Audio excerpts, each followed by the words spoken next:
తమ్ముడు మన తప్పదే జరుపుకోట ఒక్క నిమిషం జరుపుకోబ్బా.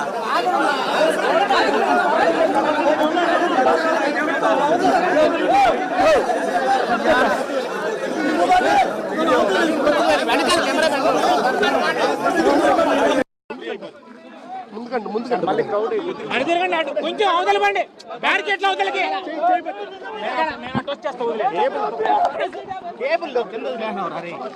తెలుగుదేశం రెండు వర్గాలకు సంబంధించి జరిగిన గొడవలో అక్రమంగా అన్యాయంగా మా మీద కేసు బరాయించి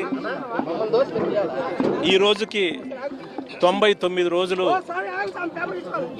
అక్రమంగా కూడా నిర్బంధించడం జరిగింది.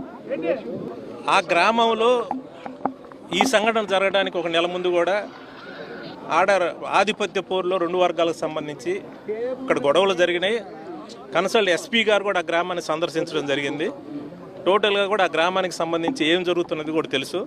స్పాట్ జరిగిన తర్వాత కూడా ఎస్పీ గారు కూడా మీడియా ముందుకు వచ్చేసి వాళ్ళ రెండు ఆధిపత్య పోరు రెండు వర్గాలకు సంబంధించి వాళ్ళు ఇద్దరు తెలుగుదేశం వాళ్ళు చంపుకున్నారని చెప్పడం కూడా జరిగింది. కానీ ఉద్దేశపూర్వకంగా మమ్మల్ని టార్గెట్ చేసి అన్యాయంగా ఈ కేసులో మమ్మల్ని ఇరికించడం జరిగింది. నేను చెప్తా ఉన్నాను, ఖచ్చితంగా మాకంటూ ఒక రోజు వస్తుంది. వచ్చిన రోజు దీని వెనకాల ఎవరున్నారో ఎవరిని కూడా వదిలిపెట్టే ప్రశ్న లేదు. రాజకీయ నాయకులు కాదు, అధికారులు కాదు, ఎవరున్నా కూడా ఖచ్చితంగా వాళ్ళందరినీ కూడా చట్టం ముందు నిలబెడతాం.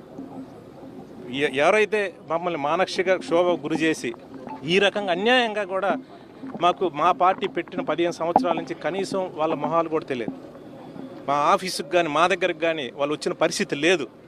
కానీ వీళ్ళందరూ గూడు పుటానా చేసి ఏదైతే మమ్మల్ని అక్రమంగా కేసు పెట్టి ఈరోజు 99 రోజులు ఈరోజు మమ్మల్ని పెట్టారో అంతకంతకు అనుభవిస్తారు. మా టైం కూడా వస్తుంది. మా టైం అయినప్పుడు మేమేదో చూపిస్తాం. ఖచ్చితంగా తప్పు చేసిన